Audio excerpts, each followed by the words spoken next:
Tá.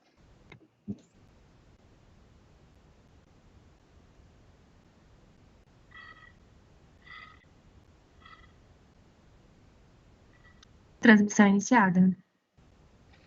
Então, pessoal, vamos retomar a nossa sessão de julgamento do dia 7 de outubro de 2021, período da tarde, da primeira turma da terceira Câmara da segunda sessão do CAF.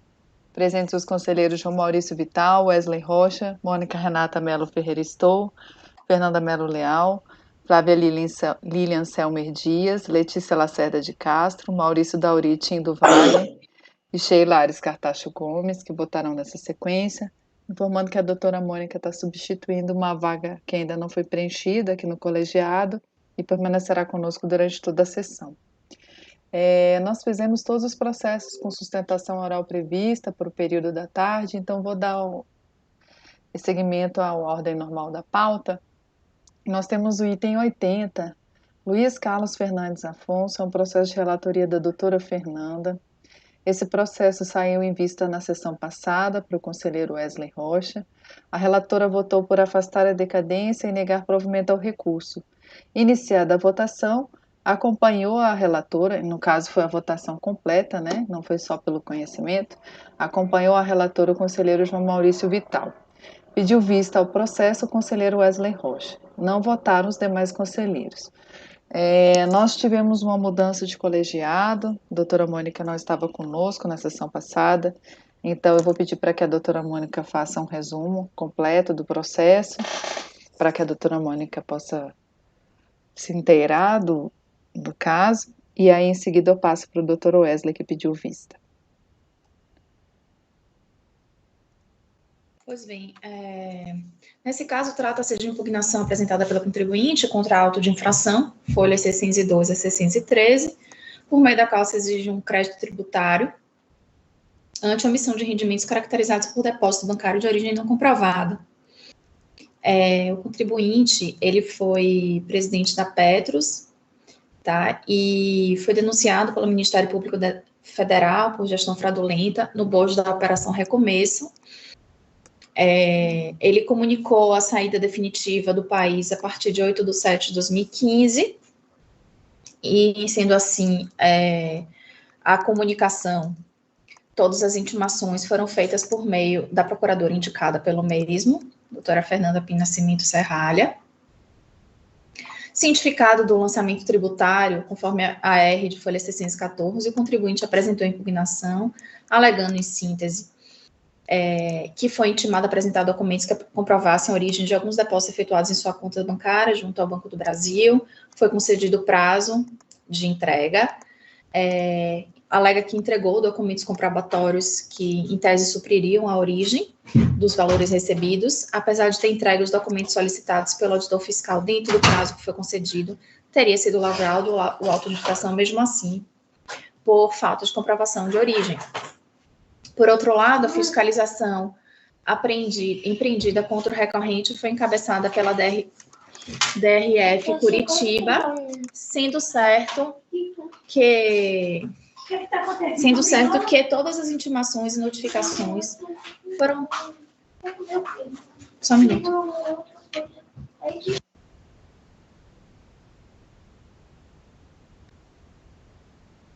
Por outro lado...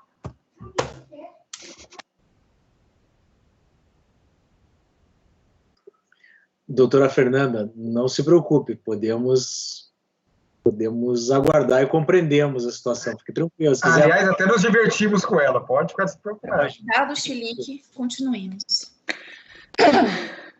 Por outro lado, a fiscalização empreendida contra a hora recorrente foi encabeçada pela delegacia, sendo certa que todas as intimações e notificações foram lavradas pelo auditor fiscal lotado na cidade de Campinas. A DRF Curitiba, através da análise da peça impugnatória, manifestou seu entendimento no sentido de que, quanto às decisões judiciais colacionadas, administrativas judiciais, elas não vinculam, não têm efeito vinculativo. Quanto à alegação de nulidade, afastou por entender que o presente caso foi lavrado auto pela autoridade competente, garantido mais absoluto direito de defesa, encontrando todos os pressupostos previstos na legislação para o perfeito deslinde do procedimento administrativo fiscal.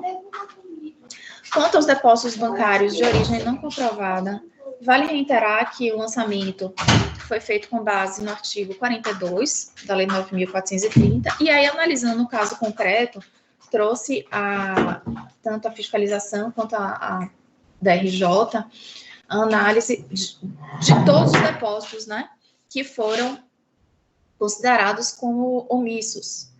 E aí aqui menciona o depósito de 20.000, 27.2 de 2012, o depósito de 41.767, 29/3 de 2012, folhas 3 dos autos, o impugnante declarou como rendimento tributável o valor de 701.358 em sua DA no calendário de 2012, traz depois um novo depósito de 33.024 do 4 de 2012, enfim, foram diversos montantes que estão aí discriminados no relatório da DRJ, foram detalhados no relatório fiscal, e foi solicitado ao contribuinte que demonstrasse a origem de cada um deles. Foi considerado improcedente a impugnação, mantendo o crédito tributário exigido, e em sede de recurso voluntário, o contribuinte seguiu sustentando as alegações que foram também ratificadas em sede de impugnação, que foram trazidas em sede de impugnação. Pois bem, partindo para o meu voto, no que se refere às preliminares de nulidade e decadência, no que se refere à decadência, eu apenas ratifiquei aqui, que restou muito claro em controvérsia, que o lançamento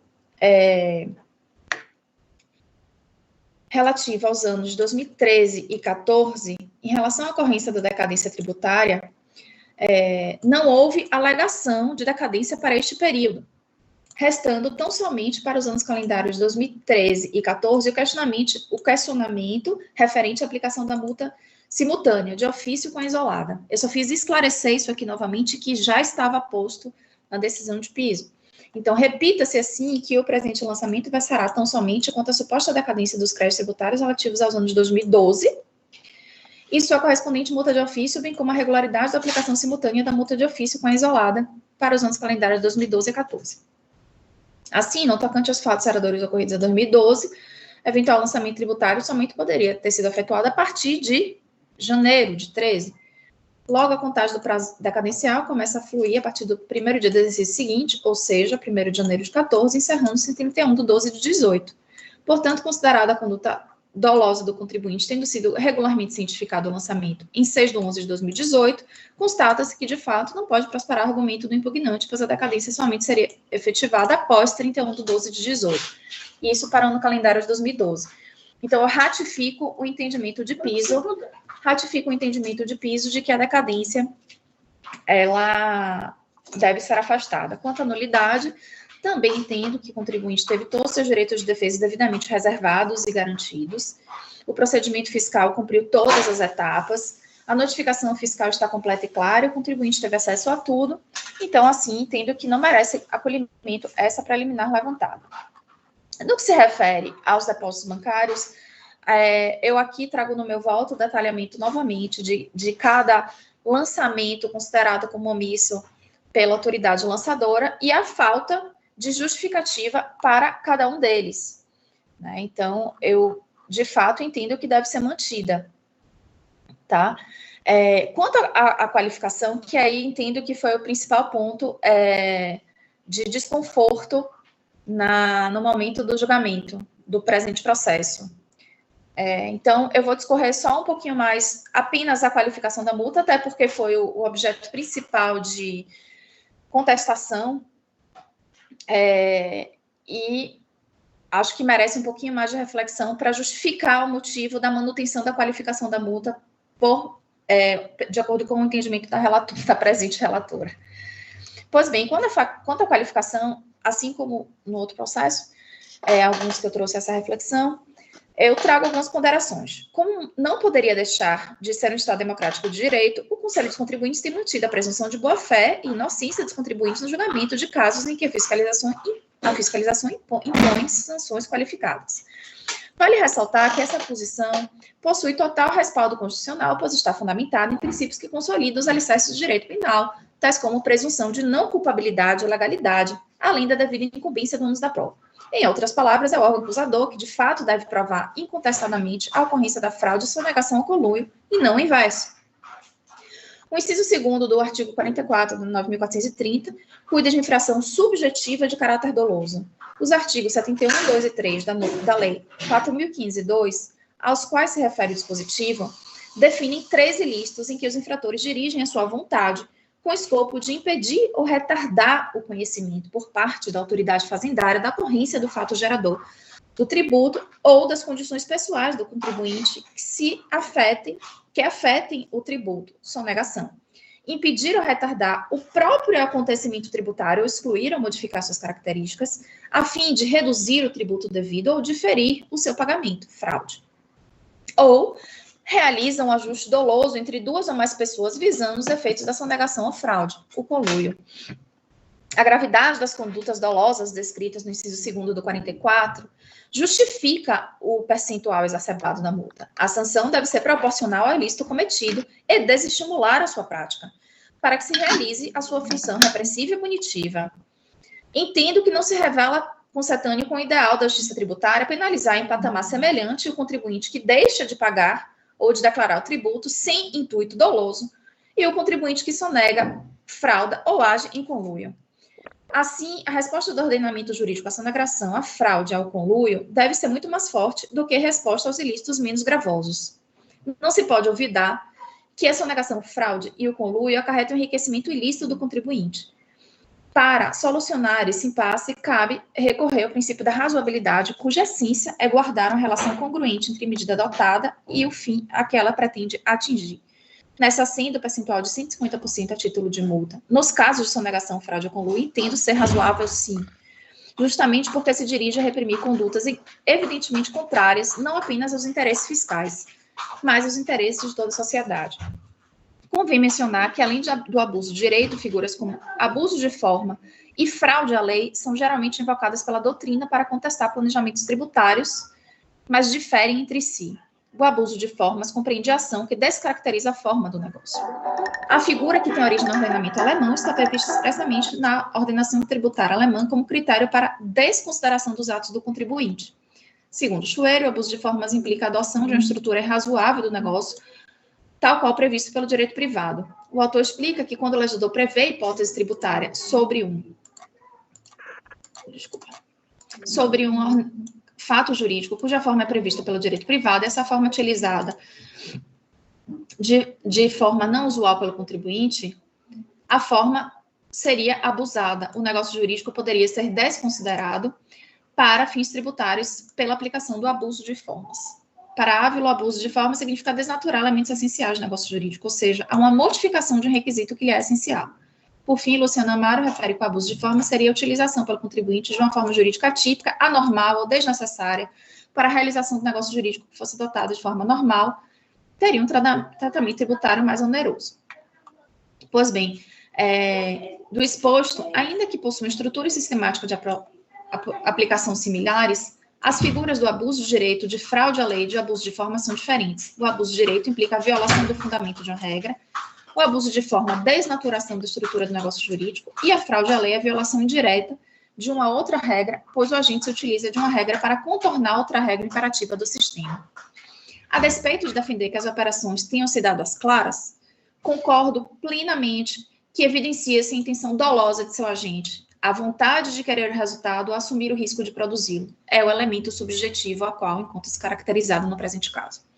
As operações e os contratos envolvendo as empresas das quais participam em diferentes países, sob o manto de operação diversa, caracterizam um propósito de impedir ou, no mínimo, retardar o conhecimento da ocorrência do fato gerador, materializando a hipótese prevista no artigo 71.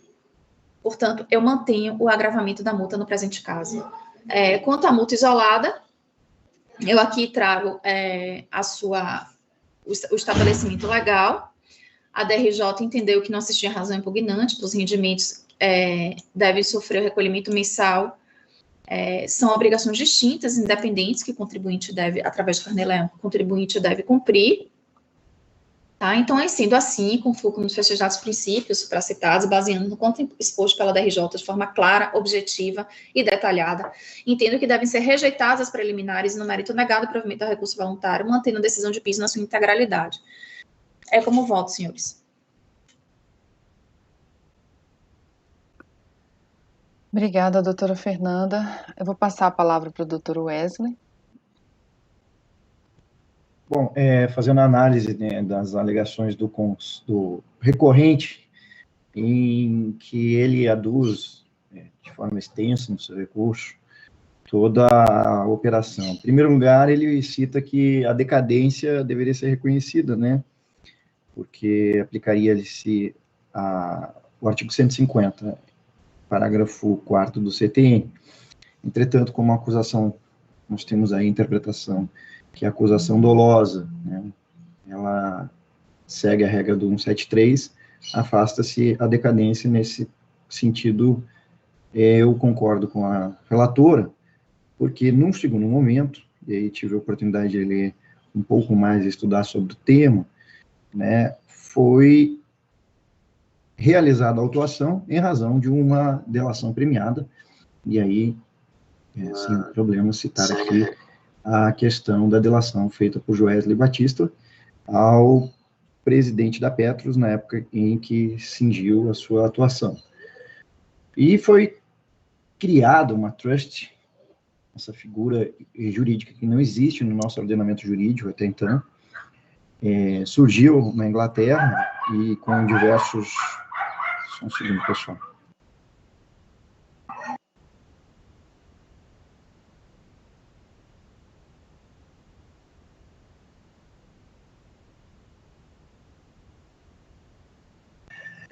Então, essa figura jurídica, ela surgiu na Inglaterra, ela é muito comum nos Estados Unidos, pelo que eu pude perceber, e alguns paraísos fiscais, entre outros países da Europa.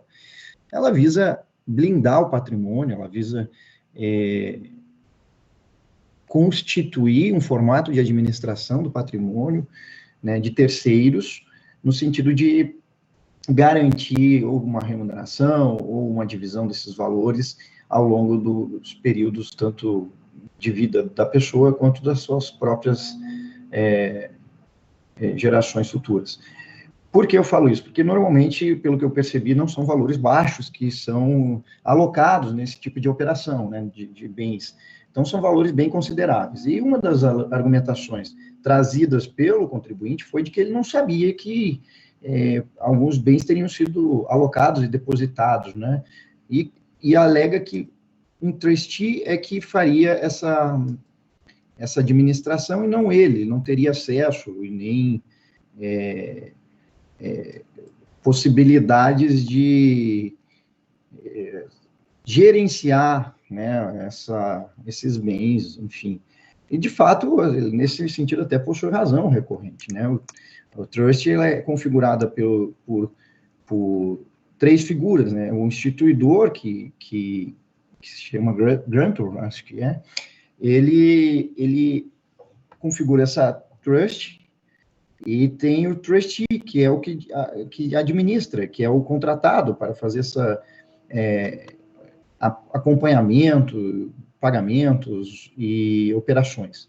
E existe o beneficiário, que é justamente o que o contribuinte alega ser, que ele é somente o beneficiário e que não sabia de toda essa operação. Pois bem, a revelia do que foi dado de informações na autuação, em decorrência da Operação Lava Jato, nós temos que considerar que, realmente, por mais que haja essa alegação de desconhecimento, existia ali o beneficiário, e ele é apontado, obviamente, com o CPF, o nome, e também a pessoa que recebe esses valores. E no nosso direito brasileiro, por muito menos, né, nós temos, inclusive, súmulas do CARF, dizendo que o beneficiário é o principal responsável pelo recolhimento do imposto, quando a fonte pagadora não o realiza. Então, numa operação muito mais sofisticada, que é numa trust, e é fora do nosso território, né, brasileiro, não por menos, quando ingressa, ou quando se descobre, ou quando há uma retirada fraudulenta desse tipo de bens, obviamente que tem que ser o responsável é o beneficiário desta operação. Então, portanto, eu vou acompanhar a relatora, não vou afastar a multa qualificada neste caso, porque decorre de uma operação que, sim, visava não realizar recolhimentos, né, em determinadas operações procedidas de, sim, uma acusação e um reconhecimento por meio da delação premiada da pessoa que indicou este recorrente a essa situação, e que, de fato, ele é comprovadamente o beneficiário, né, isso, pelo menos nas operações trazidas e identificadas na autuação e ao longo do processo. Então, no meu ponto de vista, aqui não tem como afastar, por mais que ele alegue que não tinha conhecimento, porque os fatos ocorreram. E quando o fato gerador ocorre, por mais que desconhecido daquele que deveria ter conhecimento, existe uma consequência jurídica, e essa consequência na esfera tributária é o recolhimento do imposto, né? E deveria ter atentado-se também que se o contribuinte possui esse benefício, esse beneficiário, consequentemente, ele também teria ciência de certas operações que ninguém, no meu ponto de vista, seria uma ingenuidade acreditar que ninguém recebe, ou para o futuro, ou para seus filhos, valores sem ter conhecimento, né, do que se procede ou se procederia. A não ser uma herança que provavelmente a pessoa é pega de surpresa naquele momento para receber, e mesmo assim, né, quando das obrigações tributárias, tem que recolher o imposto devido. Então, não há como afastar mesmo nessa legítima alegação do contribuinte, porque é também a ele dado esse direito de se manifestar, de se defender nos processos, né, ninguém é obrigado a fazer prova contra si, cabe ao julgador verificar a operação feita e identificar o que de direito deve ser aplicado. Então, eu acompanho a relatora, presidente. Obrigada, doutor Wesley. O doutor João já havia votado, só fazendo um reparo que eu tinha colocado que a relatora tinha votado por afastar a decadência e negar provimento ao recurso. Foi rejeitar as preliminares, afastar a decadência e negar provimento ao recurso, ok? De acordo, doutor João? Eu só esqueci de consignar o rejeitar as preliminares aqui. Posso fazer um acréscimo só, presidente? Sim. Há por mais que também tenha se dito que ele não teria conhecimento, não tem como ele talvez fazer uma prova negativa para dizer, olha, eu não haveria de ter esse conhecimento, enfim, poderia também ter produzido alguma outra informação de prova, né, até de não recebimento do que tem sido apontado pela fiscalização, ou de uma maneira também até registrar alguma resignação perante o Poder Judiciário, perante o processo que o acusou também, enfim, eu não localizei isso no processo. Ok, doutora Mônica? Acompanho a relatora. Doutora Flávia? Acompanho. Doutora Letícia? Acompanho. Doutor Maurício? Acompanho, senhor presidente. Eu também acompanho. Então, item 80, Luiz Carlos Fernandes Afonso. Acordam os membros do colegiado, por unanimidade de votos, em rejeitar as preliminares, afastar a decadência e negar provimento ao recurso. Seguindo a pauta, tem um processo, item 83, Fábio Pinto Éter, de relatoria da doutora Letícia.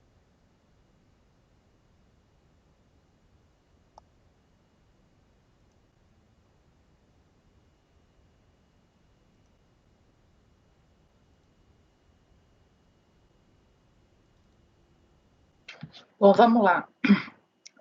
nós vamos tratar de imposto de renda de pessoa física, anos calendários de 2006 a 2008, em decorrência da apuração de omissão de rendimentos da atividade rural e glosa de despesas também da atividade rural. O relatório é bem detalhado e eu vou enfrentá-lo no voto. Eu também aqui indiquei as razões da impugnação, também o acórdão recorrido, que afastou a qualificação da multa, já estou na página 3, cancelou o lançamento dos créditos do ano de 2008, o ano calendário de 2008, todos eles, entre parênteses, quanto não correspondente à venda, receitas tributárias em duplicidade, sobre a falta de emissão de notas fiscais, e referente às cooperativas, que eu vou enfrentar no voto, também o valor de R$ 98.883,60. Eu juntei a ementa do acórdão, foi apresentado um recurso voluntário, juntado uma documentação técnica extensa. Eu irei enfrentar todas essas alegações no meu voto, mas só para... Eu voltarei em todas essas alegações. O julgamento, e eu estou na página 6, foi convertido em diligência pelos seguintes fundamentos. Os documentos juntados com o recurso exigem exame pericial, não requerida e não produzida pelo interessado para procurar desconstituir a autuação. Não seria caso de conversão em diligência, né? O julgador não é nenhum perito de matéria de fato. Contudo, diante dos diversos documentos juntados com as razões, procurando comprovar as despesas e receitas declaradas da parte mantida, é necessário, em caráter excepcional, converter os autos em diligência. Acrescente-se por pertinente que o recorrente apontou em sua impugnação que apresentou os anexos 1 e 2, mas não estava no recurso, mas estava na impugnação. Aí foi pedido para que se trouxesse aos autos demonstrativos com relatório das diligências realizadas em cada ano calendário, à base de cálculo, imposto apurado, enfim. Então, foi convertido em diligência, foi apresentado o relatório da diligência, que eu vou me pautar muito nesse voto, e o recorrente foi intimado e também dele se manifestou. Então, nós vamos julgar tanto despesas da atividade rural, quanto rendimentos dessa atividade. Em relação às despesas da atividade, como bem colocado aqui no relatório fiscal, de 2006, tendo em vista que cada parceiro declarou o valor, isso aqui era uma parceria rural. Então, houve uma autuação distinta para cada um dos parceiros rurais. No caso, no decorrer da fiscalização, o recorrente juntou documentos de despesas dessa atividade rural. No entanto, essas despesas não foram declaradas em livro caixa. Então, o acórdão recorrido entendeu, com fundamento nos artigos 60 e 62 do Regulamento de Imposto de Renda, né, que seria condição essencial, né, para a consideração dessas despesas, a sua escrituração do livro caixa. Então, prosseguindo, estou na página 8. Entendeu a DRJ que para dedutibilidade seria necessária a presença cumulativa de 3 requisitos. Devem ser necessárias a percepção da receita e a manutenção da fonte produtora, devem estar escrituradas em livro caixa, devem ser comprovadas mediante documentação idônea. Assim, não poderiam ser acatadas despesas escrituradas, que não estão escrituradas. Então, aqui vem um primeiro posicionamento meu, né, que esse colegiado pode divergir. Eu segui a lógica da RJ, eu não enfrentei os documentos que ele apresentou a título de despesa, porque não estavam escrituradas. Juntando, inclusive, uma jurisprudência do CARF de 2021.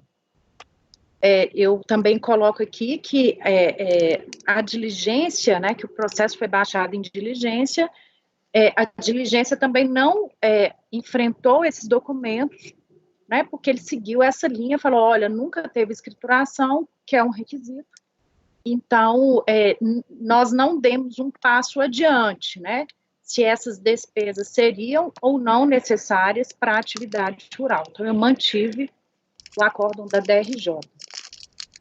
Bom, sobre as receitas da atividade rural, a partir daí, são vários pontos que o recorrente vai refutando o lançamento em relação a essas despesas, essas receitas da atividade rural. Primeiro, ele fala que há divergência de receitas. Quanto à omissão de receitas apuradas à vista de divergência de receitas, primeiro argumento citado, relacionado à matéria, o recorrente aduz que a conferência das receitas deve ser feita entre os montantes apurados pela fiscalização e aqueles declarados pelo contribuinte. Também que a fiscalização, para chegar ao valor da receita omitida, somou as notas fiscais de produtor obtido pela Fazenda Estadual, acrescentou as receitas do livro caixa e deduziu de tais montantes os totais de rendimentos consignados em livro caixa, sendo esse critério errôneo.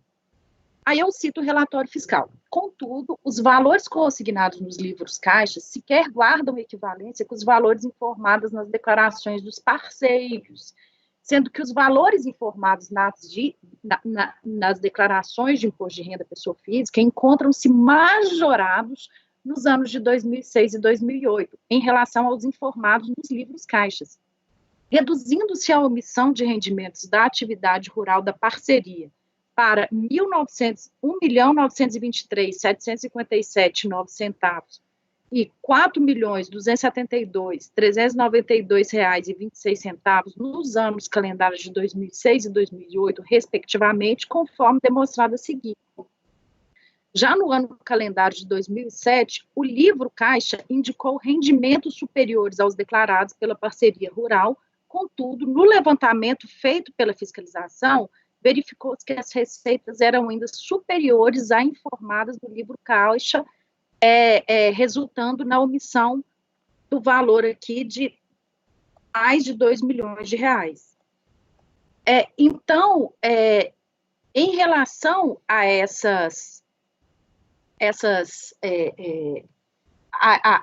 divergências de receitas, foi explicitado o critério que o relatório fiscal adotou, que eu entendi válido. Bom, a seguir, o recorrente levanta a questão relacionada ao recebimento de receitas em livro caixa, cujas notas fiscais não foram apresentadas. Assim, seria uma ilação da fiscalização esse reconhecimento, devendo ser, no máximo, realizado o arbitramento do seu valor médio. Não procede deste fundamento. A fiscalização, para apuração da receita, e aqui esse fundamento é tanto para aqui quanto para o anterior, que ela, para apuração da receita, realizou o batimento de todas as notas fiscais com os rendimentos informados nos livros caixa. Não tendo sido apresentadas, todas as notas fiscais emitidas no período foram consideradas também as receitas escrituradas em livro caixa, cujos documentos não foram apresentados pelo recorrente. Ou seja, o critério utilizado é técnico e retrata a realidade, não sendo caso de arbitramento, em especial por ser possível, como fora alcançar a receita omitida. Quanto à alegada ausência de análise dos rendimentos declarados em anos anteriores, para averiguar se determinadas operações foram objeto de tributação, e eu cito o subanexo que ele se reporta, e também quanto à falta de análise dos rendimentos declarados em anos posteriores, para averiguar se determinadas operações também já foram objeto de tributação, ou seja, se houve postergação de receitas, a legislação determina que o adiantamento de recursos oriundos de contrato de compra e venda para entrega futura só pode ser computado como receita da atividade rural no momento da efetiva entrega do produto. Aí foi citado o artigo 61, que é expresso em falar que os adiantamentos de recursos financeiros recebidos por conta de compra e venda de produtos agrícolas para entrega futura serão computados como receita no mês da efetiva entrega do produto. Depreende-se do trabalho fiscal que foram excluídas as receitas escrituradas no livro caixa referentes à venda para entrega futura. Tais receitas foram reconhecidas quando da efetiva entrega do produto, nos termos da legislação. Assim, como observado no acórdão recorrido, os valores escriturados no livro caixa referente à venda para entrega futura justamente constam com sinal negativo, que já foi feita essa exclusão, na planilha de receitas elaboradas pela fiscalização. O recorrente procede a uma interpretação sistemática da legislação, argumentando que deveria ser verificado se o adiantamento do recurso foi reconhecido como receita e tributado em data posterior ou anterior à correspondente entrega do produto. Aí ele cita o parecer da COSIT, que eu indico, 2 de 96, e outros dispositivos. Ou seja, os dispositivos invocados referem-se aqui aos rendimentos recebidos por pessoas jurídicas. Então, eles não se aplicam. O que se aplica aqui para a aferição do momento da imposição tributária seria o artigo 61, que é o momento da entrega, né? Quanto aos documentos apresentados, a resposta da diligência fiscal é no sentido de que os documentos apresentados repetem os já trazidos em fase de impugnação. A decisão de primeira instância entendeu correto o lançamento e vai, conforme ratificado na decisão de primeira instância, a legislação do imposto de renda aplicada aos rendimentos oferidos por pessoas físicas, né, inclusive o de atividade rural, não prevê a possibilidade de o contribuinte reconhecer como receita adiantamento de recursos recebidos por conta de contratos de compra e venda para entrega futura. A receita deve ser reconhecida no momento da entrega do produto. Então, eu mantive também o acórdão recorrido.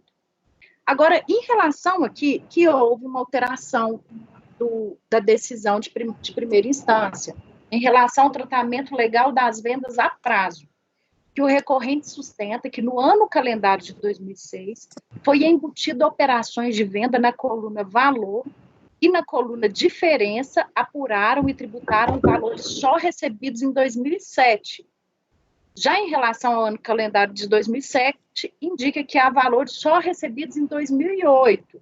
E junta essas situações aí que eu indico. Aí, o que o relatório da diligência fiscal diz?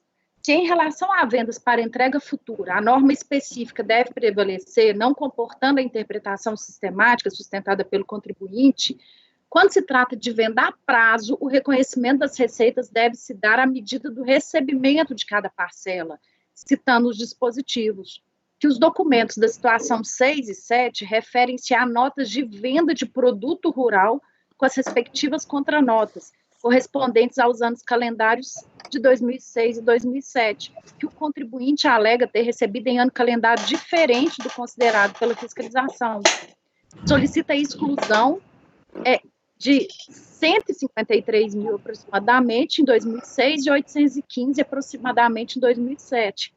Aí veio analisando a legislação e os documentos, e o fiscal entendeu que em relação a essas vendas a prazos, deveriam ser excluídos esses montantes aqui em 2006 e 2007, 50 mil aproximadamente, 263 mil em 2007 aproximadamente. Então, eu entendi que o trabalho é técnico, resolve a questão jurídica e encaminhei meu voto para excluir. Em relação ao item notas fiscais que não se referem a operações de venda, o acórdão recorrido já deu procedência a esses fundamentos do recorrente.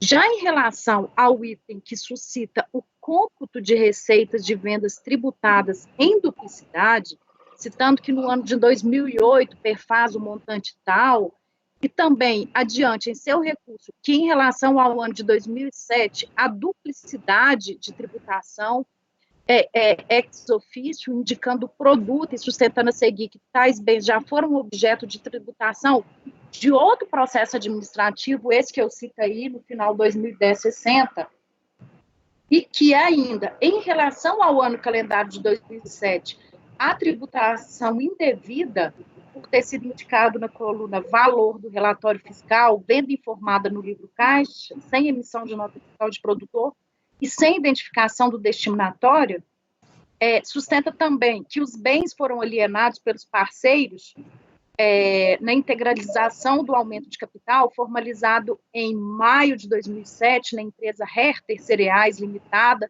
citando esse mesmo PTA, em sua sujeição à tributação como ganho de capital, faça as seguintes considerações. Nada em relação ao ano de 2008 eu vou enfrentar, porque tudo já foi excluído pela DRJ. Que, então, inclusive, a maior parte dessas alegações dele aqui de vendas tributadas em duplicidade. Quantas indicitadas situações 10 e 11 sem razão recorrente? Fundamenta esse entendimento no resultado da diligência fiscal, que foi conclusiva em relacionar o direito alegado pelo recorrente com o deslinde do processo administrativo fiscal de número 2010-60, final. Inclusive, a diligência juntou cópia desses acórdãos aqui correlatos. Bom, em relação à tributação em duplicidade, ao quais faz parte as situações tais dos documentos, o recorrente sustenta que os rendimentos decorrentes da venda de equipamentos agrícolas listados abaixo se referem à entrega de bens para a integralização de capital da empresa Herter, por Pedro Luiz Herter, e que tal rendimento foi considerado como valor de alienação no lançamento de ganho de capital, né, que teria bitributação, porque também teria sido discutido nesse processo administrativo. Bom, fazemos um breve relato sobre a autuação que consta do PAF. Aqui, a autoridade fiscal começou a narrar, né, e eu compulsei esses documentos também que juntou desses processos para mostrar o seguinte: foram os seguintes fatos que culminaram no lançamento do auto de infração mencionado. Pedro Luiz Herter integralizou o capital da empresa Herter Cereais em julho de 2005, entregando 4 hectares de terra como benfeitorias descritas na escritura pública de compra e venda número tal. Aqui descreve. O autuado, Pedro Luiz Herter, informou que havia adquirido as terras em maio de 2004 e que construiu as benfeitorias, sendo que os gastos de construção haviam sido apropriados como despesas da atividade rural, da parceria da qual fazem parte ele e outros 4 membros de sua família. Esposa, filho, sogra, tem o acórdão de cada um deles aqui juntado ao processo. A parceria mantinha o livro caixa único e fazia segregação dos valores apenas nas declarações de ajuste anual na proporção de 20% para cada um dos membros.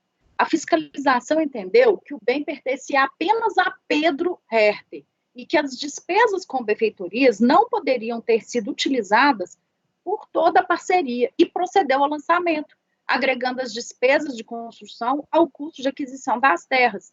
E como as despesas não pertenceriam à parceira, procedeu ao lançamento de glosas nesses respectivos processos administrativos. Então, caminhando aqui para o final dessa, né, que eu cito todo o resultado da diligência em relação a essas alegações, caminhando aqui, o fiscal cita, né, da questão do regime de caixa da pessoa física, que a entrega dos bens deveria ter gerado o reconhecimento da receita da atividade rural no ano de 2005 pelos alienantes dos bens Pedro, Herter e Margarete, que não foi o que aconteceu. Então, não se pode extrapolar e concluir que o fato gerador que ocorreu em 2005 foi tributado em ano distinto como rendimento da atividade rural da parceria, como quer o recorrente, mesmo porque não há como vinculá-lo às receitas de venda de bens da atividade rural reconhecidas em 2007. Então, aqui no item U, fala que a parceria rural possuía outros bens, além daqueles entregues para integralização, conforme se verifica nas declarações tais, que a descrição dos bens na atividade rural é precária e não possibilita sua localização em determinado imóvel, extrapolada pela parceria, que a escritura não discrimina as benfeitorias, que no livro caixa da atividade rural no ano de 2007 não há qualquer indicação de que a alienação dos bens ali listados se referem à alienação das benfeitorias de 2005 para a integralização do capital e que o livro caixa deve servir para o registro das receitas e despesas à medida da percepção dos rendimentos e dos gastos incorridos. E que não havendo como estabelecer uma relação entre alienação de bens de 2007 e benfeitorias em 2005, conclui-se que as receitas pertencem ao ano calendário de 2007, conforme reconhecido pelos parceiros rurais nos livros caixa. Bom, em relação às notas fiscais cujas vendas foram devolvidas ou canceladas, o próprio acórdão falou que não foi apresentada prova em relação a esse item. Quanto à errônea sistemática de recomposição das bases tributárias, eu observo que o acórdão recorrido excluiu parcialmente a receita do ano de 2006, ano calendário, precisamente o valor de quase R$99 mil. E eu entendi como a DRJ, essa recomposição das bases tributárias que ele alegou, foi basicamente de uma diferença que estaria no desconto da fundo oral e no pagamento de royalties pelo uso de sementes transgênicas, né? E aí o acórdão recorrido entendeu que deve computar a receita bruta, né? Que eu não posso descontar desse valor o pagamento de fundo oral, por exemplo. Quanto à alegada questão de erro de pequena monta, reportando a diligência fiscal, tem-se que, intimada a apresentar os documentos da situação 9, o recorrente informou que não mais os possui. Em relação, talvez, assim, para melhor a leitura desse voto, talvez essa parte deveria ficar bem no início, mas é porque eu realmente, para não cometer omissão, fui seguindo as alegações do recorrente. Né, que em relação a essas omissões de receita apurada pelo adiantamento de recursos obtidos através de cédulas de produtor rural com a empresa Herter, eu fiz as seguintes considerações. Do relatório fiscal, né, que os documentos de adiantamento para entrega futura de produtos apresentados, genericamente CPR, independentemente de terem sido denominadas cédulas de produtor rural ou instrumento particular de confissão de dívida, com garantia de penhor cedular, diziam respeito às vendas antecipadas de produtos, tendo como credora a empresa Herter. Tendo em vista o teor da CPR, uma vez constatada a quitação dos contratos nos registros contábeis da conta contrato de grãos, e em não se comprovando o efetivo pagamento em moeda nacional, conclui-se que a quitação teria ocorrido na entrega do produto. E essa fiscalização foi muito, no meu entender, muito bem feita, porque nesse momento houve, de certa forma, um cotejo com as informações das pessoas jurídicas, né, que teriam recebido esse produto materializado nessa CPR, né, porque foi verificado uma baixa no controle de estoques. Eu peço desculpa aos colegas, eu vou só acender a luz, que eu estou muito escura aqui. Um minuto.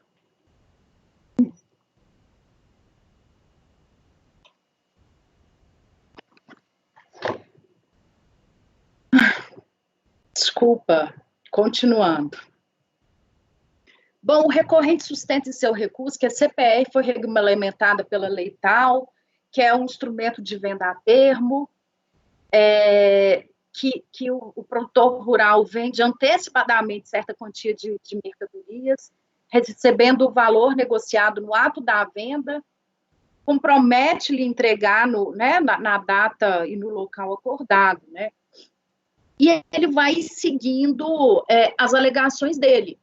E aí, eu friso aqui que a CPR, né, foi regulamentado pela lei, que pelo artigo 4º, ela tem que ter os seguintes requisitos: denominação, cédula de produtor rural, data de entrega, nome do credor, cláusula à ordem, promessa pura e simples de entregar o documento, e cito os requisitos, né? E que a insurgência, eu estou no final da 14, funda-se principalmente em ter a fiscalização considerado genericamente como CPR, tanto a cédula de produtor rural, como um instrumento particular de confissão de dívida, né? E na verdade, a CPR faz prova da entrega do produto na data nela estipulada, salvo prova em contrário. O mesmo não se aplica a um instrumento particular de confissão de dívida. Conforme previsto neste documento, o pagamento se dá em moeda corrente nacional, cabendo à fiscalização o ônus de provar. E essa prova da fiscalização foi feita, se verificarmos o relatório fiscal, que foi verificada a baixa no estoque na empresa Herter. Então, analisei os contratos considerados pela fiscalização, verifica-se que, com exceção da CPR tais, os demais contratos são referentes a instrumento particular de confissão de dívida com garantia de penhor cedular. Ele alegou, no momento, no recurso, que não, que esse instrumento foi pago em dinheiro e que não teve operação com a mercadoria, e que esse dinheiro teria sido em espécie, mas não fez prova. Então, eu me reportei mais uma vez ao relatório fiscal para fundamentar aqui essa omissão de receitas dessa atividade rural. E também eu me reportei à diligência, aqui no final da página 15, né, em relação a essa questão da CPR, que de fato constatou a omissão da atividade rural.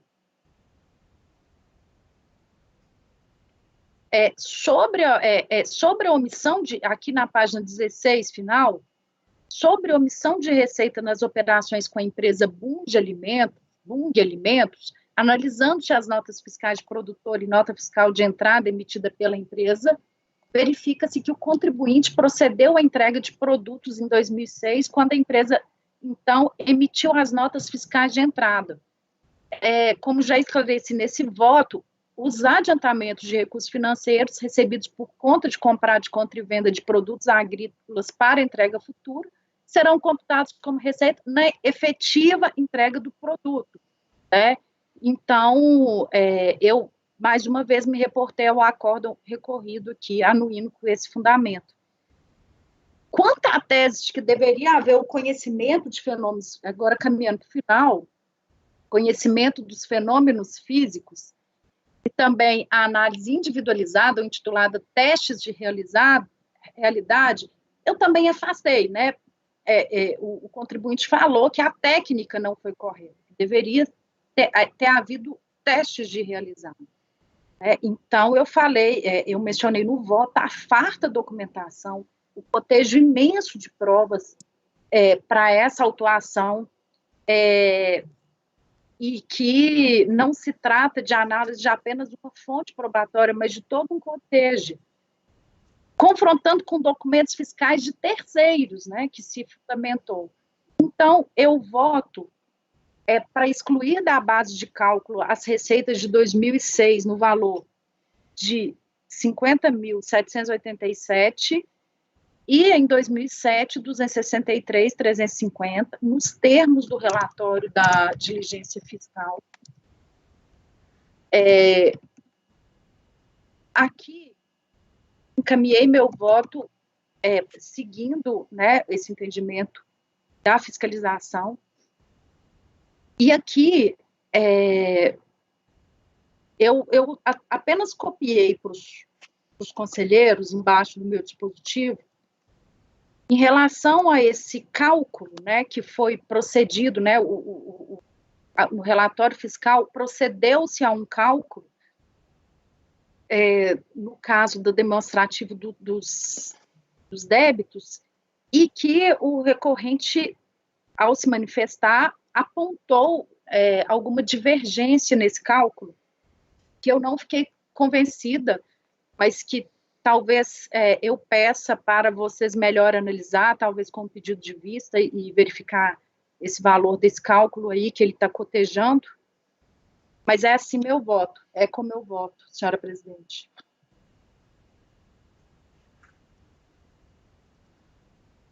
Ok, obrigada, doutora Letícia. Alguém tem alguma ponderação? Essa mãozinha levantada aí do João é desse voto ou do Não, voto? é para votar logo, eu acho. Não, tá do outro processo. Só faço, já que está levantado, doutora Letícia, eu sempre tendo a acatar o resultado da diligência, de todo modo, porque a pessoa que fez a diligência, eu vi o relatório da diligência, vale a pena ver, ficou muito bem feito. Poucas diligências tão diligentes assim que eu vi. Então, eu, como senhora também, eu tendo a acatar o resultado do relatório da diligência. Ok. Então, vou colocar em votação. Doutor João, mais alguém tem alguma ponderação? Então, vou colocar em votação. A doutora Letícia está dando parcial provimento ao recurso para excluir da base de cálculo as receitas de 2006 no valor de 50.785 e 2007 no valor de 263.350. Então, doutor João? Eu acompanho. Doutor Wesley? Eu acompanho, presidente. Doutora Mônica? Acompanho. Doutora Fernanda? Acompanho. Doutora Flávia? Acompanho. Doutor Maurício? Oi, senhora presidente. Eu também acompanho. Então, item 83, Fábio Pinto Herter. Acordam os membros do colegiado, por unanimidade de votos, em dar parcial provimento ao recurso para excluir da base de cálculo as receitas de 2006 no valor de 50.785 e de 2007 no valor de 263.350. Com isso, eu vou interromper a gravação, já são 18h02.